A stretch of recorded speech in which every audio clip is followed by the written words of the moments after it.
মধ্যপ্রাচ্যের যুক্তরাষ্ট্র, ইসরায়েল ও ইরানের মধ্যে চলমান সংঘাত থামাতে সাময়িক যুদ্ধবিরতির আহ্বান জানিয়েছে রাশিয়া।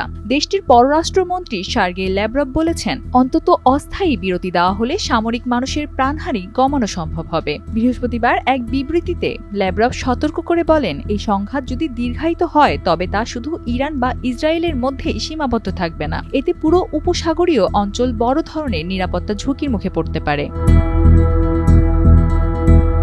তিনি আরও বলেন, চলমান উত্তেজনা থেকে ইরানের কোনো বাস্তব লাভ হচ্ছে না। একই সঙ্গে যুক্তরাষ্ট্রের তীব্র সমালোচনা করে ল্যাভরভ দাবি করেন, ওয়াশিংটন মূলত ইরানের সরকারকে ক্ষমতা থেকে সরিয়ে দিতে চাইছে এবং বর্তমান নেতৃত্বের অস্তিত্ব থাকার অধিকার নেই এমন ধারণাই পোষণ করছে। এদিকে রাশিয়ার উপপররাষ্ট্রমন্ত্রী সার্গেই রিয়াবকভ জানিয়েছেন, ইরান সংকট নিয়ে মস্কো ও ওয়াশিংটনের মধ্যে কোনো পৃথক দ্বিপাক্ষীয় আলোচনা হয়নি।